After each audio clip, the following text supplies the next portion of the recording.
Welcome to a second lesson on the unit circle. In the first lesson, we looked at how we could use the unit circle to compute the exact values of our sine and cosine for any angle on the unit circle that had an acute reference angle of 30, 45, or 60, or also angles that were coterminal to one of the axes, which we called quadrantal angles. So this time, in this lesson, we're going to look at the same thing, but using our other trig functions. So how do we find the exact value for the tangent, cotangent, secant, cosecant? How do we find the exact value for quadrantal angles or angles on the unit circle that are that have an acute 30, 45, 60 reference angle? And then at the very end, we'll take a look at some additional fundamental identities that might be useful for us as we continue to evaluate these functions. So kind of as a review here, remember last time we defined this idea of we have a unit circle, which is a circle centered at the origin, and its radius is 1, which again, that's important to how all of this is set up here. Which again, if we take a right triangle and we put it inside that circle, so one angle, our angle theta, is at the origin, because the radius is 1, that means the hypotenuse of that little right triangle is 1. And so what we were able to do once we had that is we came up with a relationship between the coordinates for the point on the circle, the x and the y coordinates, with our sine and our cosine function values. And so we saw that as long as angle theta was in standard position, which again, that's the way we're setting all this up, we have the angle in standard position, then we know that sine has to be the y coordinate. And again, the reason this is true is because when we compute the sine of an angle, we always think opposite over hypotenuse. Well, the opposite is the vertical side of our right triangle, and the distance of that, the length of that opposite side, is the y coordinate of our point. And so you're going to take y over a 1. Well, that just turns out to be a y.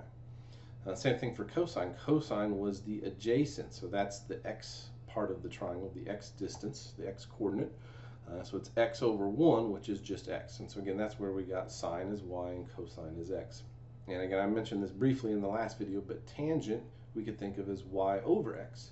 And that's because we're doing the opposite side, the length of the opposite side divided by the length of the adjacent side. So that's the y coordinate over the x coordinate. And I also mentioned briefly in the last lesson that sometimes we'll have angles where the trig function value is undefined. And we didn't run into any situations like that in the last lesson, but we will here. Now that we're talking about our other functions. So particularly with, for example, tangent. Say we had a 90-degree angle. So 90 degrees puts us at the point on the y-axis. The coordinate is 0, 1. Well, if the x-coordinate is 0, then that means we're doing y, so 1 divided by x, which is 0, and you can't divide by 0. So a tangent of 90 degrees is undefined.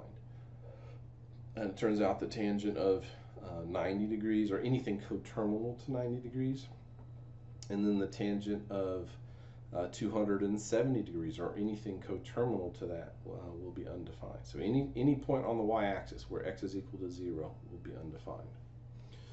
So let's kind of use this unit circle with a right triangle inside it to go to the other trig functions. So cosecant. We know cosecant is the reciprocal of sine, so that means cosecant is, so if sine is the opposite over the hypotenuse, then cosecant is the hypotenuse over the opposite. So cosecant is going to be 1 over y, which that will always work as long as y is not 0, because then you're dividing by 0 and you can't do that. Secant. All right, secant is related to cosine, and we know cosine is the adjacent over the hypotenuse. So secant then has to be the hypotenuse over the adjacent. So it's going to be 1 over x, which again will always work unless x is 0. And then cotangent is the reciprocal of tangent. Since tangent is y over x, cotangent is x over y. And again, that will always work unless y is equal to 0. All right, so those are how we can treat, or how we can compute these 6 function values, as long as we know the angle and the point, the coordinates of the point on the unit circle. So let's look at some examples here. So let's first look at the cosecant of 30 degrees. All right, I'm going to change my pen color.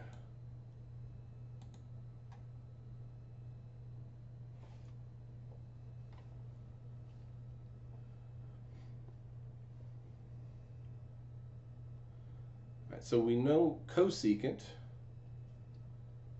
is 1 over the y-coordinate. So what is the y-coordinate at 30 degrees? At 30 degrees, it is a half. So we have 1 over a half, and then that's just the reciprocal, so 1 over half is 2. Secant of pi over 4. So we know secant is going to be 1 over the x-coordinate. So where's pi over 4? Remember, pi over 4 is 45 degrees. So you eventually want to get to the point where you're not having to make that transition. You should just know pi over 4 is this angle here. Okay? So pi over 4 is 45 degrees. And we know that we're trying to find the, since we're doing secant, we want the x value. So it's going to be 1 over the square root of 2 over 2, which if we flip that around, it becomes 2 over the square root of 2. And that's totally fine with me for as far as an answer. Sometimes you may see answers a little differently. You may see people simplify them. So just real quick, in case what you might see, if you take 2 over root 2, and you multiply, you rationalize the denominator. So we multiply top and bottom by square root of 2 over 2. In the numerator, we're going to get 2 root 2. There's nothing we can do to simplify that. But in the denominator, square root of 2 times square root of 2 is the square root of 4. And that turns out to be 2 root 2 over 2, which the 2's cancel and you're left with just a square root of 2. If you see the answer, like in WebAssign or in an answer key somewhere, the answer just says square root of 2, just recognize that that is actually the simplified. It's equivalent to 2 over square root of 2. And so sometimes you may see answers written a little differently, a little formatting, but it is equivalent to each other. And again, I'm totally fine with that answer on homework and tests and stuff like that. The third example, we want to do cotangent. So remember, cotangent, if tangent is y over x, cotangent is x over y. And we have to do pi over 3. So pi over 3 is a 60-degree angle. So again, you need to start thinking in radians instead of just degrees. But so you need to have these values fixed in your memory. But pi over 3 is 60 degrees. So if we look at our 60-degree angle, we need the x-coordinate, which is a half. Oops.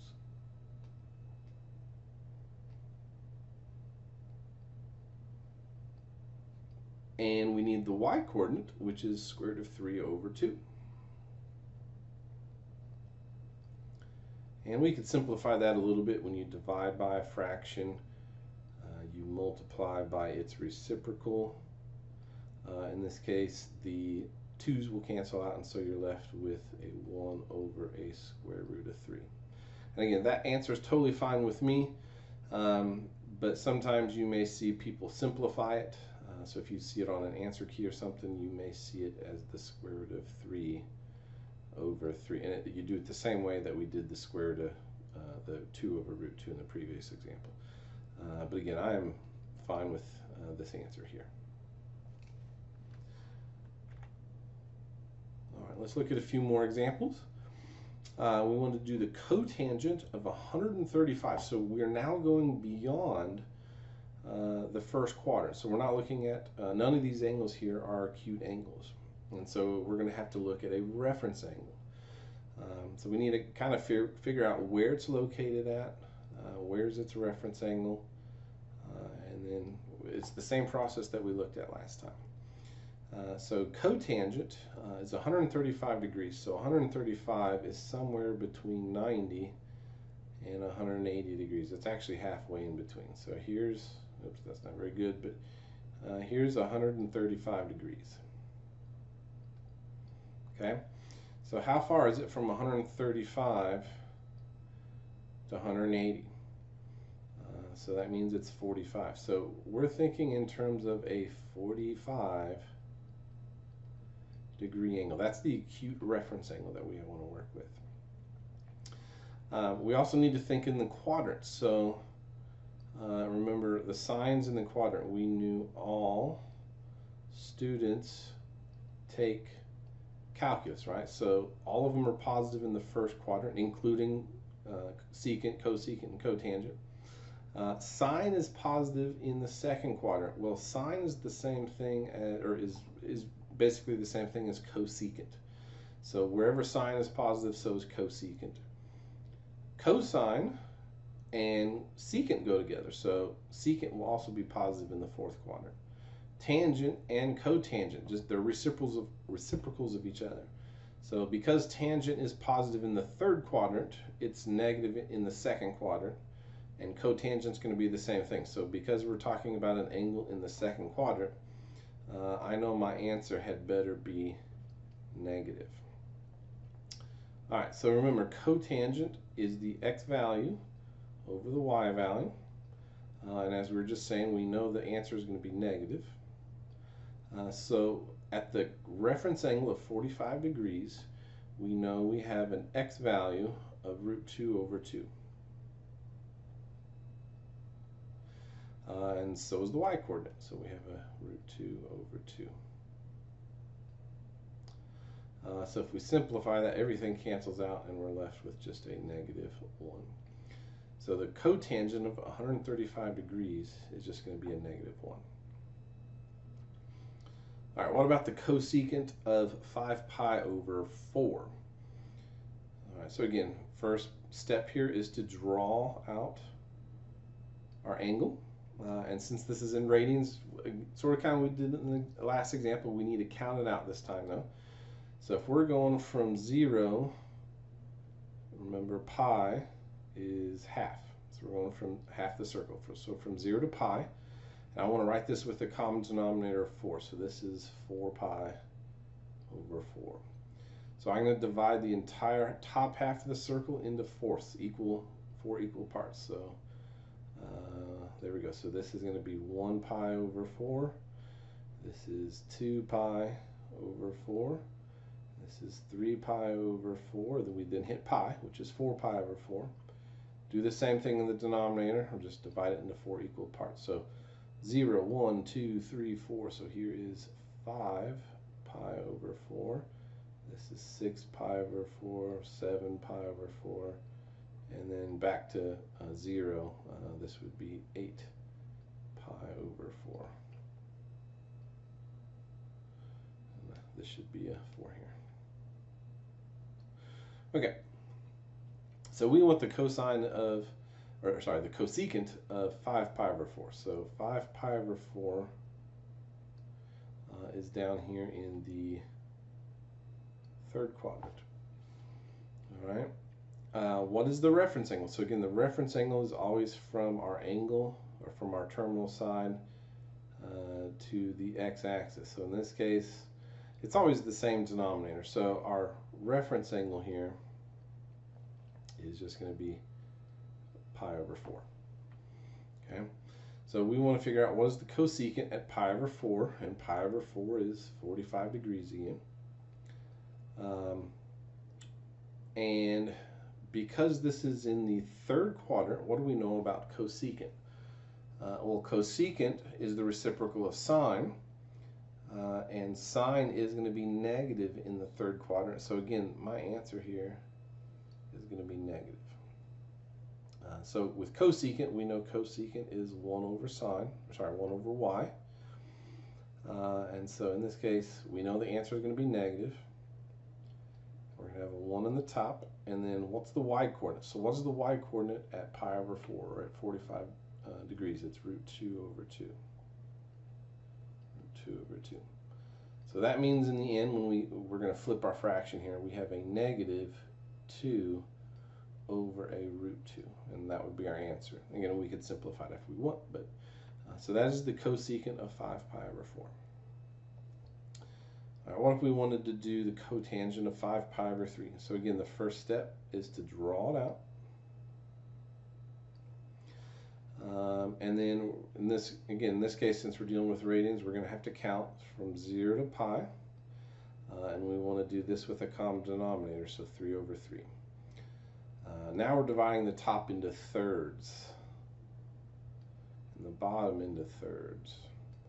So we have 1 pi over 3, 2 pi over 3, 3 pi over 3, which is pi, 4 pi over 3, and then 5 pi over 3. And if we kept going, we'd get to 6 pi over 3. So we're trying to get to the cotangent of 5 pi over 3, which is in the fourth quadrant. So what do we know? So first, I guess, what's our reference angle? Well, since this is a 5 pi over 3, our reference angle is pi over 3, which is a 60-degree angle. And then is this going to be positive or negative? Well, again, this is in the fourth quadrant.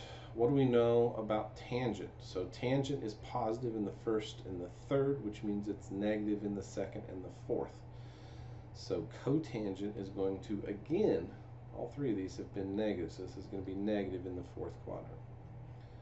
Now, again, we know cotangent is x over y, and we know our answer is going to be negative. So at a pi over 3 angle, what is the x coordinate? So at 60 degrees, x is 1/2, and the y coordinate is going to be root 3 over 2. We flip the denominator and multiply, the 2's are going to cancel out, so we get a negative 1 over a square root of 3. Okay. All right, let's look at a couple more examples. Let's do the cosecant of 3 pi. So we're going to follow the exact same process. Let's figure out where 3 pi is located. So this is in radians. There's no degree symbol, so we're going to start at 0. So if I rotate halfway around the circle, I get to pi. So if I then rotate another half of the circle, we get back to 0, which is really 2 pi. So 1 pi, 2 pi, what comes next? 3 pi, right? So we're going to start here. We rotate to 1 pi, 2 pi, and then 3 pi.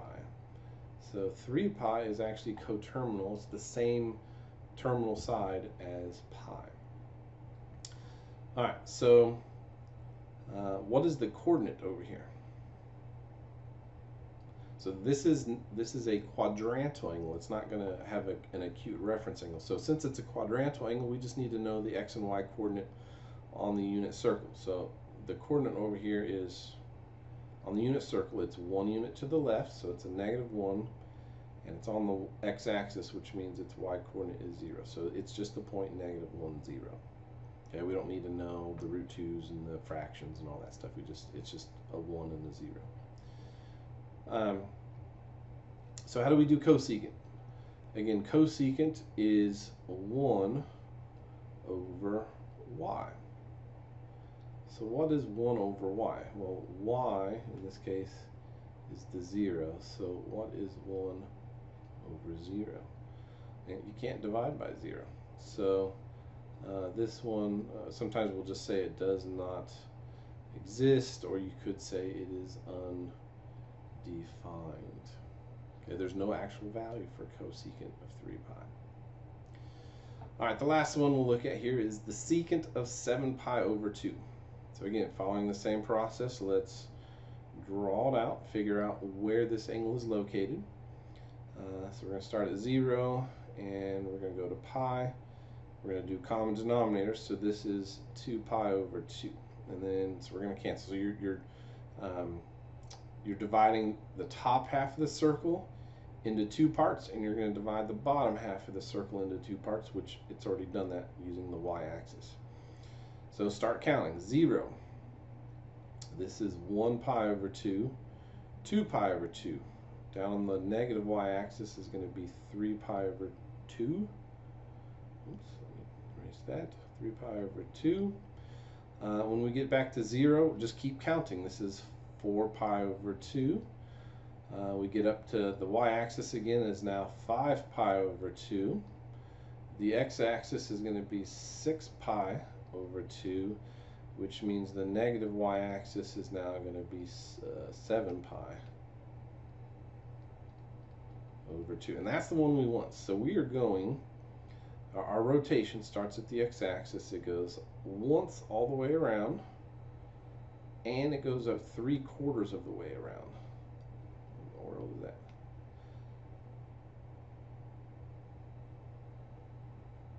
There we go. Okay. So we're going one complete revolution, so 360 degrees or 2 pi radians, plus an additional 3 pi over 2, plus an additional 270 degrees. So this 7 pi over 2 is coterminal to 3 pi over 2, and there's infinitely many others we could describe that. But so it's 3 pi over 2, but it's not going to have an acute reference angle. So this one is again going to be a quadrantal angle. So since it's quadrantal, we just need to know the coordinate for the point. So since that point, I didn't draw this circle, but this point would be on the unit circle. It's on the negative y-axis. So it means the coordinates for this point are 0, -1. So we don't have to use the 30, 45, 60 stuff. We just need to know where it's going to be at on the unit circle. And again, our 4 points on the unit circle. If you had your circle here, we know to the right is 1, 0, up is 0, 1, to the left is -1, 0, and down is 0, -1. So those are just the 4 points on the unit circle. They're all one distance away from the center because it's the unit circle. It's radius 1. And so those 4 points are hopefully nice and easy to remember. All right, so for secant, remember secant is 1 over x. So in this case, what is my x coordinate? It's 0 again. So what is 1 over 0? It is undefined. Or you could say DNE, does not exist.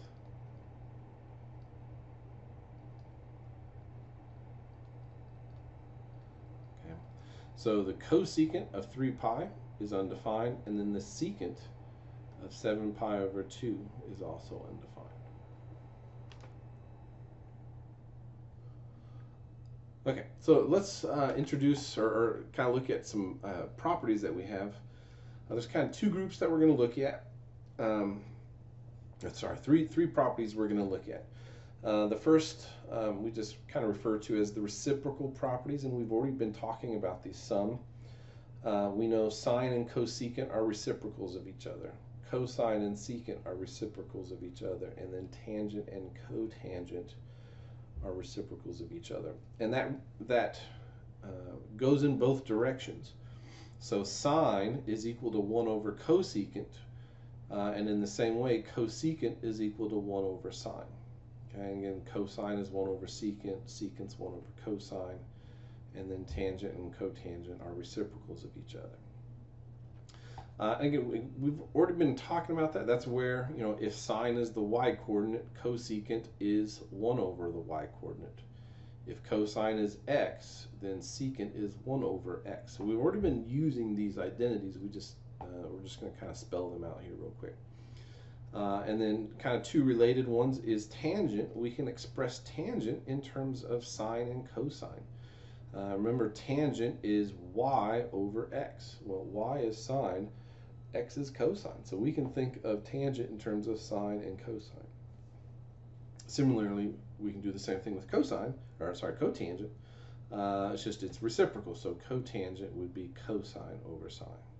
Okay, and again, sometimes we're going to see these come out in more identities that we're going to look at in a later unit, but they can be helpful to use as we're trying to evaluate our exact values. Now, so let's look at just a few examples of see how we can do this. So say we wanted to compute the secant of 5 pi over 6. So again, we're going to start off just like we've been doing. We're going to look at where's the angle at. So 0 and pi. If I do this in the common denominator, it's 6 pi over 6. So I need to count here. 1, 2, 3, 4, 5. Oof, that was bad. 5. And then 6. So 6 pi over 6. So 1, 2, 3, 4. So here is 5 pi over 6. So 5 pi over 6 is in the second quadrant. All right. Our reference angle, since this is not a quadrantal angle, it does have an acute reference angle, and it's just going to be pi over 6. Okay, it's the same denominator, just get rid of the 5. So what do we know about cosine in the second quadrant?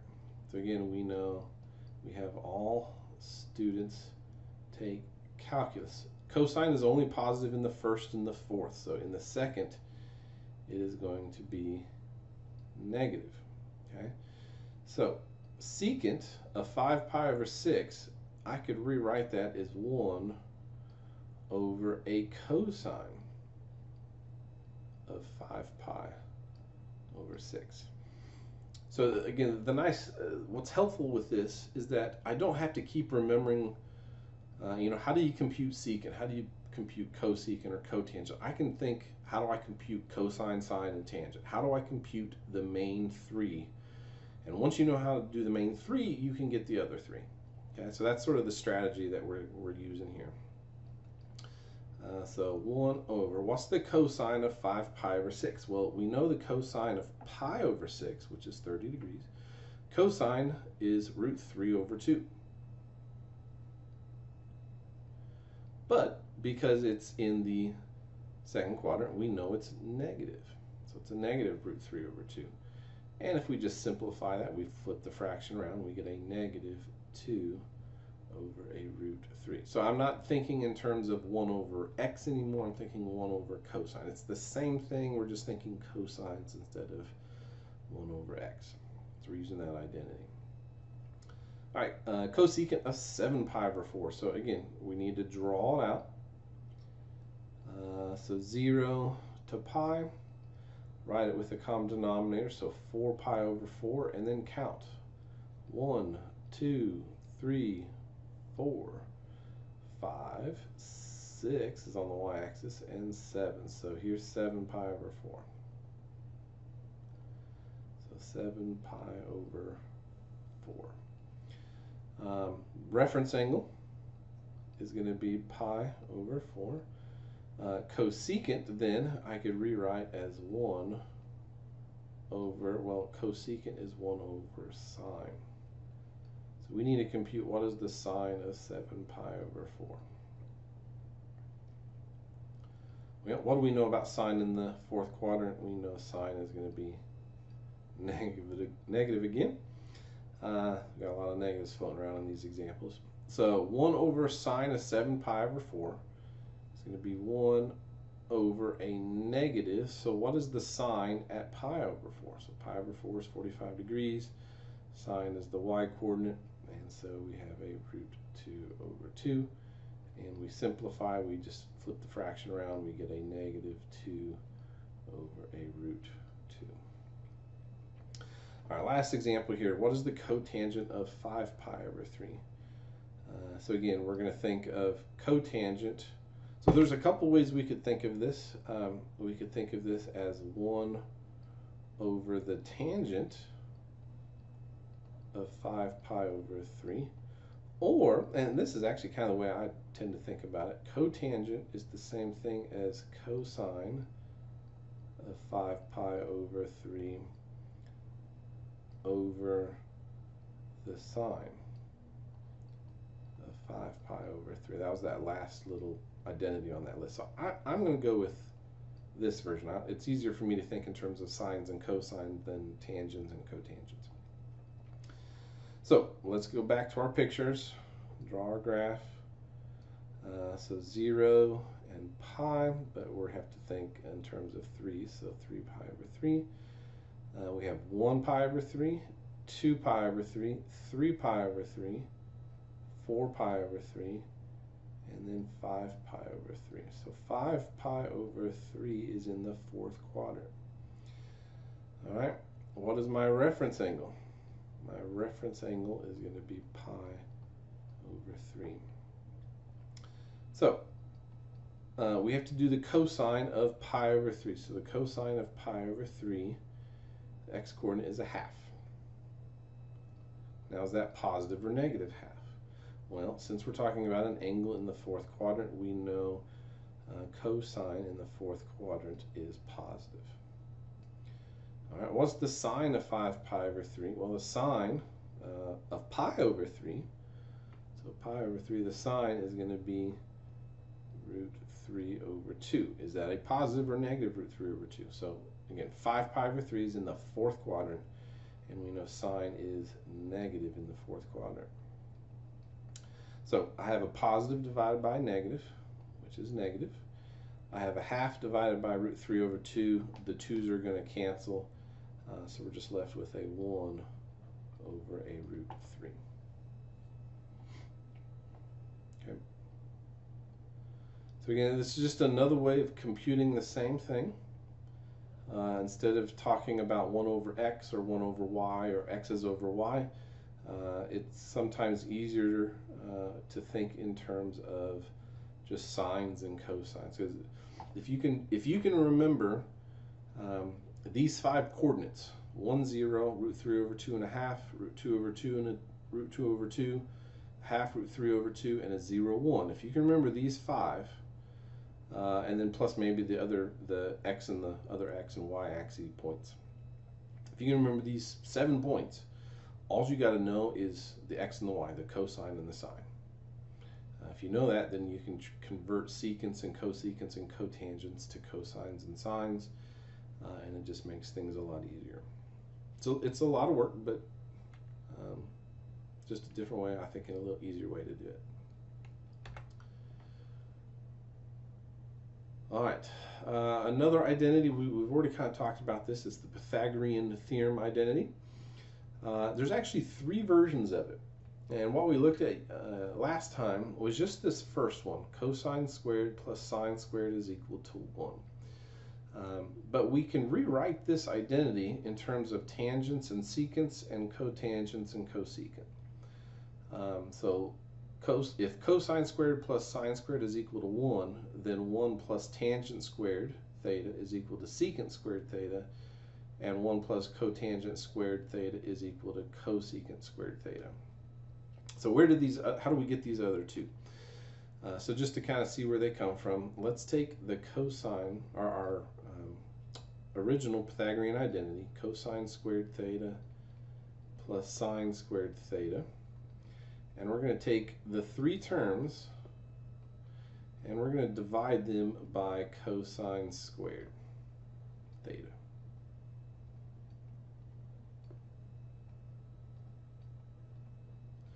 Okay, so what happens to cosine squared theta over cosine squared theta? Well, they're going to cancel out and you just get a 1. What happens to, well, what is sine over cosine? We saw in a previous one of those reciprocal identities that sine over cosine is tangent. Well, if you have sine squared over cosine squared, that just becomes tangent squared. And then in our previous identities, the reciprocal identities, we saw that 1 over cosine was secant. So 1 over cosine squared is where we get that secant squared theta. And then we can do the same thing to get the third one. We're going to take cosine squared theta plus sine squared theta is equal to 1. It's just this time we're going to divide all 3 parts by sine squared theta.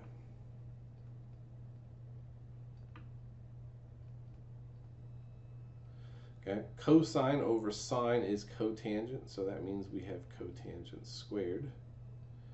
Plus sine over sine is just a 1, equals 1 over sine is cosecant, so we're going to have a cosecant squared theta. So again, that's where those other two identities come from. So it's just giving us additional relationships. And trig is all about relationships. How do you connect a triangle to a circle, right? How do you connect an angle of a triangle to one of the sides of the triangle? How do you connect cosine with sine? How do you connect cosine with tangents, right? So it's just looking at, there's a lot of relationships that we need to keep track of here. And oftentimes that's what makes this such a difficult course to work through. Just sort of an example with this one. If we are given cosine of theta is 5/13, and we know that theta is in the 4th quadrant, what is tangent going to be? So the reason we have to know it's in the 4th quadrant goes back to all students take calculus. In the 4th quadrant, what do we know about cosine? It's positive, which 5/13 is positive. What do we know about tangent in the 4th quadrant? Well, it's positive in the 1st and the 3rd, so that means this is going to be negative. So I need to have a negative answer when I'm all done with this. So what relationship do I have between tangent and cosine that doesn't relate to any other trig functions? In order to get tangent from cosine, I could find sine, which I could use the first Pythagorean theorem to do that.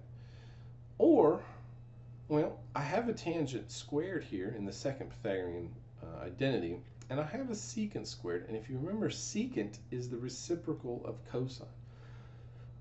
So that means that if cosine of theta is 5/13, what is secant? Secant of theta has to be 13/5. That's the reciprocal. So that means if I go to my Pythagorean identity, I have 1 plus tangent squared theta has to equal secant squared theta. So, and secant is 13/5, so 13/5 squared. So we have 1 plus tangent squared theta. 13 squared is 169, 5 squared is 25. We need a common denominator over here. So we're going to have 25/25 plus tangent squared theta is still equal to 169/25. And we subtract the 1, the 25/25. So we're left with tangent squared theta is equal to, so what's 169 minus 25? It'll be 144. So 144/25, which means tangent of theta, we're going to take the square root of that. Whenever you take the square root, remember you get a plus or a minus. So we have the plus or minus the square root of 144/25. Now, we can finish our answer here because we know, again, we already talked about this, because it's in the 4th quadrant, I know it has to be negative. So my answer here is going to be the tangent of theta is equal to a negative, well, the square root of 144 is 12, and the square root of 25 is 5. So tangent of theta for this particular problem is going to be a negative 12/5. All right, one more set of properties or identities that we need to deal with, and we refer to these as even and odd. Okay, a function can be even or it can be odd, or it can be neither, but we'll talk about specifically even and odd here. And you've already seen, you should have seen this in your pre-calculus algebra class. We're just going to apply it here to our trig functions. So a function is said to be even if the function at a negative x value is equal to the function at a positive x value. Okay, so for example, this is sort of the easiest example we can work with. f of x is equal to x squared. Okay. If I computed the function at, let's just say, -3. What is a -3 squared? It is a +9. Well, what is the function value at a +3? So we're doing a -3 and a +3. Well, we're again taking a +3 squared, which is equal to 9. And notice that these two things are equal to each other, right? And it doesn't matter what numbers I pick. If I always take the negative number and the positive number, so -5, +5, -1 million, +1 million, any number I try, it will always have the same result. Both of these are always going to be equal to each other. Okay, so we're just looking at a specific example here, but it will work for every function. So f of x equals x squared. You know, that's your basic parabola. If you think back to your algebra class, this is an even function. And if you look at the even function, what kind of symmetry is involved? It's symmetric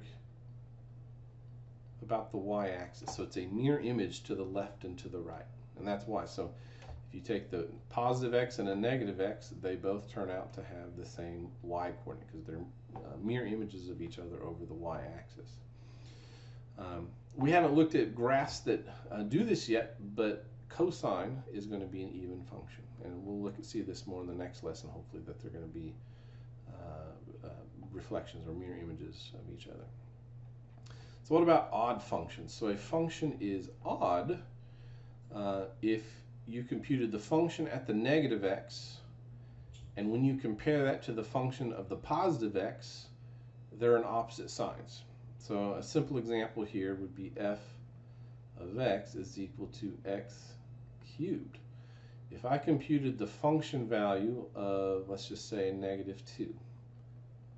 So what is a -2 cubed? It's a -8. So let's change the sign. What is the function value of a +2? So a +2 cubed. Now, if I came out with the same answer, I would have an even function, at least for this one example. But it doesn't. It comes out to be a +8. But notice, using f of a -2, we got a -8. F of a +2, we got a +8. So what that tells me is the function at a -2 is equal to the negative of the function at a +2, right? So if I made this 8 negative, then they would match up, is what we're doing. And again, particularly for x cubed, this will work for every number you try. If you try -2 and +2, -3, +3, 0 and 0 would still work. -1,000,000, +1,000,000 will still work, right? So it always works. And notice, what do we know about 3 versus 2? 2 is an even number, so this is an even function. 3 is an odd number. That's maybe that's why we think of it as an odd function. So which trig functions are even and odd? So again, I already mentioned that cosine is even, and since secant is just the reciprocal of cosine, it will also be even. The remaining 4 functions are all odd. Okay, so sine, cosine, cosecant, tangent, and cotangent are all odd.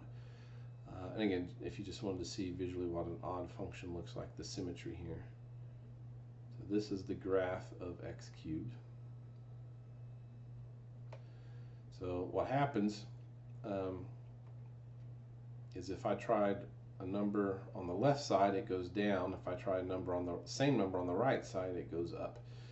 But the y-coordinates are the same value, just opposite in sign. So there's a symmetry about the origin in this case. Okay. All right, let's just look at 1 or 2 examples here of how we can use even and odd.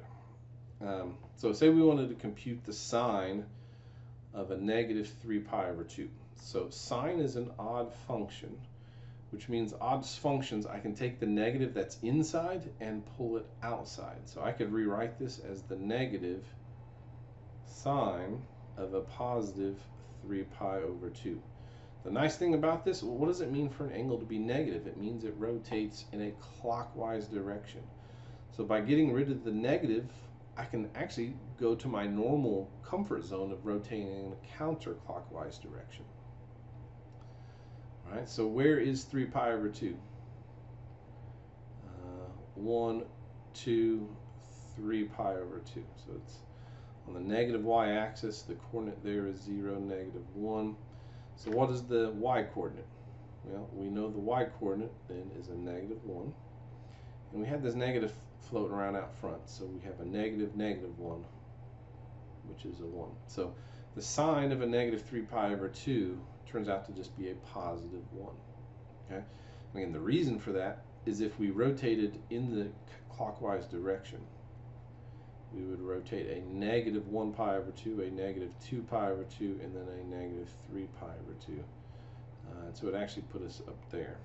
Oops. And the coordinate there is 0, 1. So that's why it's a positive 1, because this is rotating in the positive counterclockwise direction. So that's when we've used our odd identity. This is rotating in the clockwise direction using the given angle that we had, the negative 3 pi over 2. And either way, though, we should end up with a 1. Let's just do cosine here. So cosine is an even function. And even functions mean that we don't need the negative. It's the same whether it's negative or positive. So the nice thing with cosine is that I can just drop that negative altogether. So I could just compute what is the cosine of 225 degrees. Okay. Now, I could do the negative 225 degree rotation if you wanted, but we don't have to. We can rotate, and it allows us to always rotate in the same direction. So where does that rotate? So we have 90, 180, 225. So it rotates to here. It's not going to get to 270. So what do we know about cosine in the third quadrant? We know cosine is negative. Our reference angle is going to be a 45 degrees. And so cosine of 45 degrees is a root 2 over 2. So we get a negative root 2 over 2. I guess one last example, the tangent of a negative pi. So tangent, again, is odd, so I can take the negative and pull it out front. So this would be negative tangent now of a positive pi. Okay, so what do we know about tangent? So let's find where pi is located. So pi is half the circle, so it's rotating here. We know on the x-axis, and we know that the coordinate here is a negative 1, 0. So tangent, if you remember, is the y-coordinate, which is 0, over the x-coordinate, which in this case is a negative 1. So what's 0 divided by 1? It's not undefined. It would be undefined if the 0 is in the denominator. 0 divided by any other number is just 0. And the negative out front doesn't matter because it's a 0.